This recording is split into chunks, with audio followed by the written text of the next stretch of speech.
ಇವತ್ತಿನ ವಿಡಿಯೋದಲ್ಲಿ ನಾವು PHP ನಲ್ಲಿ ಪೋಸ್ಟ್ ಮೆಥಡ್ ಹೇಗೆ ಯೂಸ್ ಮಾಡ್ತೀವಿ ಅಂತ. ಪೋಸ್ಟ್ ಮೆಥಡ್ ಕೆಲಸ ಅಂದ್ರೆ ನಾವು ಕ್ಲೈಂಟ್ ಇಂದ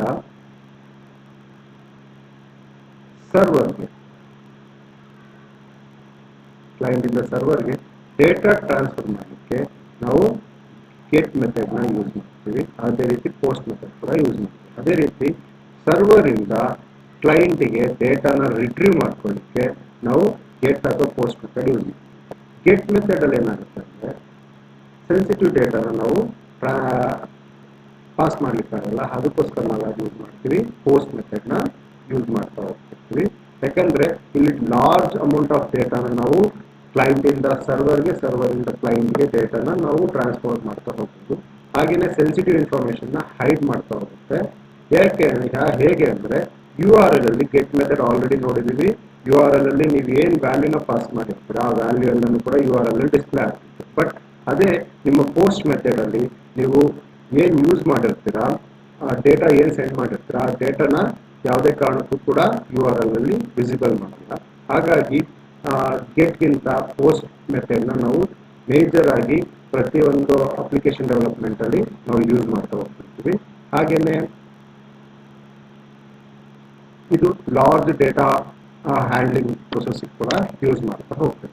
ನಾವು ಇವಾಗ ಯೂಸರ್ ನೇಮ್ ಮತ್ತೆ ಪಾಸ್ವರ್ಡ್ ನಾವು ಏನ್ ಸೆಂಡ್ ಮಾಡ್ತೀವಿ ಆ ಡೇಟಾ ಏನಾಗುತ್ತೆ URL ಅಲ್ಲಿ ವಿಸಿಬಲ್ ಆಗಲ್ಲ, ಹೈಡ್ ಮಾಡುತ್ತೆ. ಮತ್ತೆ ಸೆನ್ಸಿಟಿವ್ ಇನ್ಫಾರ್ಮೇಶನ್, ಪಾಸ್ವರ್ಡ್ ಅನ್ನೋದು ಮತ್ತೆ ಯೂಸರ್ ನೇಮ್ ಅನ್ನೋದು ಎರಡೂ ಕೂಡ ಸೆನ್ಸಿಟಿವ್ ಇನ್ಫಾರ್ಮೇಶನ್ ಇರುತ್ತೆ. ಅವೆರಡೂ ಕೂಡ ಹೈಡ್ ಆಗೋದ್ರಿಂದ ಏನಾಗುತ್ತೆ, ನಮಗೆ ಡೇಟಾನ ಬೇರೆಯವರು ಅದನ್ನ ನೋಡ್ಲಿಕ್ಕೆ ಅಥವಾ ವಿಸಿಬಲ್ ಮಾಡ್ಲಿಕ್ಕೆ ಸಾಧ್ಯ ಆಗಲ್ಲ. ಹಾಗಾಗಿ ಪ್ರೈವಸಿ ತುಂಬಾ ಮುಖ್ಯ ಆಗುತ್ತೆ. ಹಾಗಾಗಿ ನಾವು ಇಲ್ಲಿ ಪೋಸ್ಟ್ ಯೂಸ್ ಮಾಡ್ತಾ ಹೋಗ್ತೀವಿ. ಇದು ಪ್ರಾಕ್ಟಿಕಲಿ ನಾವು ಹೇಗೆ ಎಕ್ಸಿಕ್ಯೂಟ್ ಮಾಡ್ಬೇಕನ್ನೋದನ್ನ ಈ ಒಂದು ನೆಕ್ಸ್ಟ್ ಪ್ರಾಕ್ಟಿಕಲ್ ಪ್ರೋಗ್ರಾಮ್ ಅಲ್ಲಿ ನಾವು ನೋಡ್ತಾ ಹೋಗೋಣ.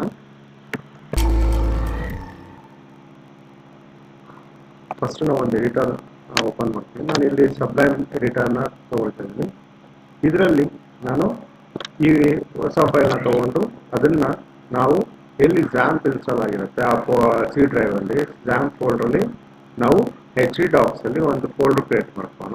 ಅದನ್ನೇ ನಾನು ಇವಾಗ ಪೋಸ್ಟ್ ಬಗ್ಗೆ ಮಾಡ್ತಿದ್ದೀನಿ, ಪೋಸ್ಟ್ ಡೆಮೋ ಅಂತ ಮಾಡ್ತೀನಿ. ಆ ಪೋಸ್ಟ್ ಡೆಮೋನ ನಾನು ಓಪನ್ ಮಾಡಿಕೊಂಡು ಫೋಲ್ಡರ್ನ ಅದರಲ್ಲಿ ನಾನು ಇದನ್ನ ಪೋಸ್ಟ್ example.php ಅಂತ ಸೇವ್ ಮಾಡ್ತೀನಿ. ಈಗ ಪೋಸ್ಟ್ example.php ಇದೆ. ಈಗ ನಾನು HTML ಕೋಡ್ನ ಬರೀತಿದ್ದೀನಿ. HTML ಅಲ್ಲಿ ಪೋಸ್ಟ್ ಎಕ್ಸಾಂಪಲ್ ಅಂತ ಕೊಡ್ತಾ ಇದ್ದೀನಿ ಟೈಟಲ್. ನನಗೆ ಬೇಕಾಗಿರೋದು ಈಗ ಫಾರ್ಮ್ ಟ್ಯಾಗ್ ತಗೋತಿದ್ದೀನಿ. ಫಾರ್ಮ್ ಟ್ಯಾಗ್ ಅಲ್ಲಿ ನಾನು ಆಟ್ರಿಬ್ಯೂಟ್ ನ ತಗೋತಾ ಇದ್ದೀನಿ. ಆಟ್ರಿಬ್ಯೂಟ್ ಬಂದು ಆಕ್ಷನ್.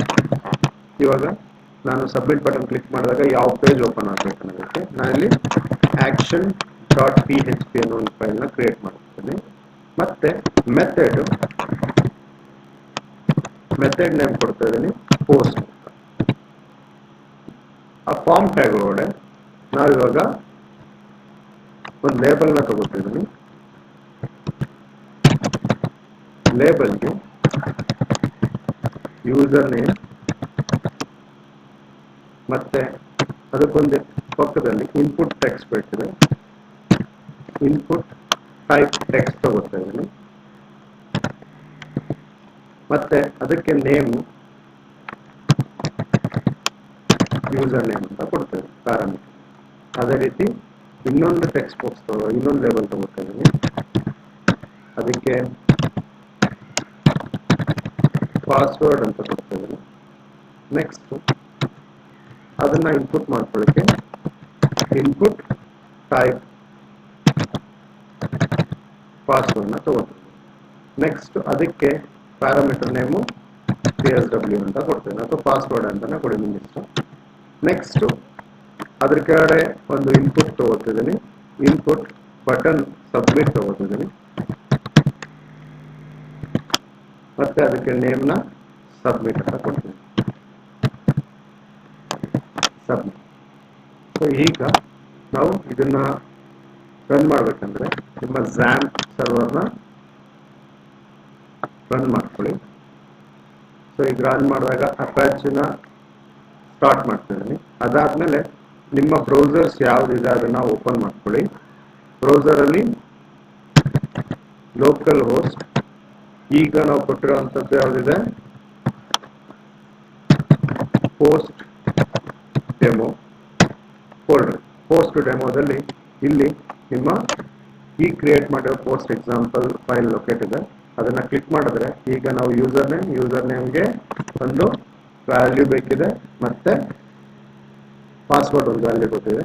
ನಾವು ಕ್ಲಿಕ್ ಮಾಡಿದಾಗ ಇನ್ನು ನಮಗೆ action.php ಪೇಜ್ ಬರ್ತಿಲ್ಲ, ಹಾಗಾಗಿ ನಾವು ಫೈಲ್ ನಾಟ್ ಫೌಂಡ್ ಅಂತ ತೋರಿಸ್ತಿದೆ. ಹಾಗಾಗಿ ಇವಾಗ ನೆಕ್ಸ್ಟ್ ಈ ಒನ್ ಮೋರ್ ಫೈಲ್ನ ತಗೊಂಡು ಅದಕ್ಕೆ ನಾನು ಸೇವ್ ಮಾಡ್ತಿದ್ದೀನಿ ಅದೇ ಟಾರ್ಗೆಟೆಡ್ ಫೋಲ್ಡರ್ಲಿ action.php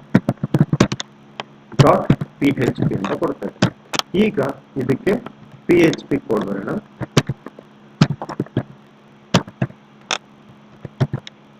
ಸೊ ಈ PHP ಕೋಡ್ಗೆ ನಾನಿವಾಗ ಒಂದು ವೇರಿಯೇಬಲ್ನ ಡಿಕ್ಲೇರ್ ಮಾಡ್ಕೊಳ್ತಾ ಇದ್ದೀನಿ.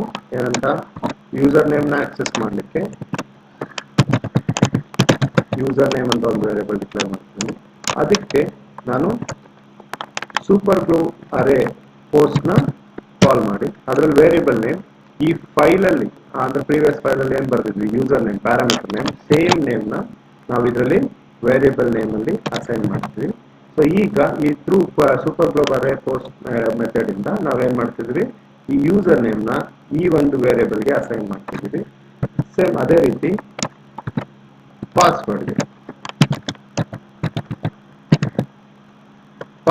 ವೇರಿಯೇಬಲ್ಗೆ ಮತ್ತೆ ನಾವು ಪೋಸ್ಟ್ ಮೆಥಡ್ ಅಲ್ಲಿ ವೇರಿಯೇಬಲ್ ನೇಮ್ ಇಲ್ಲಿ ಏನು ಕೊಟ್ಟಿದ್ವಿ ಪ್ಯಾರಾಮೀಟರ್ ನೇಮ್ PSW ಅಂತ ಅದನ್ನೇ ಇಲ್ಲಿ ಬರ್ಕೊಳ್ತೀವಿ. ಮತ್ತೆ ಈಗ ಅದು ಟೆಕ್ಸ್ಟ್ ಅಲ್ಲಿಂದ ಡೇಟನ್ನ ಇಲ್ಲಿಗೆ ಟ್ರಾನ್ಸ್ಫರ್ ಮಾಡುತ್ತಾ ಅಂತ ಚೆಕ್ ಮಾಡಲಿಕ್ಕೆ ಇಕೋ ಸ್ಟೇಟ್ಮೆಂಟ್ ಬರ್ತಿದ್ದೀನಿ. User name is equal to ಏನು ವ್ಯಾಲ್ಯೂ ಕೊಟ್ಟಿದೆ ಅದನ್ನು ತಗೊಳ್ಳಿಕ್ಕೆ parameter value user name and password is equal to ಇಲ್ಲಿ ಪಾಸ್ವರ್ಡ್ ಅಲ್ಲಿ ಏನು ಸ್ಟೋರ್ ಆಗಿರುತ್ತೆ ಇದೇ ವ್ಯಾಲ್ಯೂನ ಇಲ್ಲಿ ಬರ್ತದೆ. ಈಗ ಪ್ರೋಗ್ರಾಮ್ನ ಒಂದ್ಸರಿ ರನ್ ಮಾಡೋಣ. ಈಗ ನೋಡಿ ಪೋಸ್ಟ್ ಮೆಥಡ್ ಹೇಗೆ ವರ್ಕ್ ಆಗುತ್ತೆ. ಯೂಸರ್ ನೇಮ್ ರಾಜೇಶ್ ಅಂತ ಕೊಡ್ತಾ ಇದ್ದೀನಿ, ಪಾಸ್ವರ್ಡ್ 1 2 3 4 5 ಅಂತ ಕೊಡ್ತಾ ಇದ್ದೀನಿ. ಯಾವಾಗ ನಾನು ಸಬ್ಮಿಟ್ ಬಟನ್ ಪ್ರೆಸ್ ಮಾಡ್ತೀನಿ ಆವಾಗ ನಮಗೆ ಏನ್ ವ್ಯಾಲ್ಯೂ ಕೊಟ್ಟಿದ್ದೀವಿ ಅದು ನಾನು ಇಕೋ ಸ್ಟೇಟ್ಮೆಂಟ್ ಪ್ರಿಂಟ್ ಮಾಡಂತ ಹೇಳಿದ್ದೀನಿ, ಅಲ್ಲಿ ಮಾತ್ರ ಡಿಸ್ಪ್ಲೇ ಆಗ್ತಿದೆ. ನಿಮ್ಮ ಒಂದು URL ಅಲ್ಲಿ ಇದು ಡಿಸ್ಪ್ಲೇ ಆಗ್ತಿಲ್ಲ. ಇದನ್ನೇ ನಿಮ್ಮ ಪೋಸ್ಟ್ ಮೆಥಡ್ ಅಲ್ಲಿ ವರ್ಕ್ ಮಾಡ್ತೀವಿ. ಡೇಟಾ URL ಅಲ್ಲಿ ಡಿಸ್ಪ್ಲೇ ಆಗಲ್ಲ, ಡೇಟಾ ಸೆಕ್ಯೂರ್ ಆಗಿರುತ್ತೆ, ಪ್ರೈವಸಿನ ಮೇಂಟೈನ್ ಮಾಡುತ್ತೆ. ಹಾಗಾಗಿ ನಾವು ಪೋಸ್ಟ್ ಮೆಥಡ್ನ ಯೂಸ್ ಮಾಡ್ತಾ ಹೋಗ್ತೀವಿ. ಈ ವಿಡಿಯೋ ನಿಮ್ಗೆ ಇಷ್ಟ ಆಗಿದ್ರೆ ಲೈಕ್ ಮಾಡಿ, ಶೇರ್ ಮಾಡಿ, ಸಬ್ಸ್ಕ್ರೈಬ್. ಧನ್ಯವಾದ.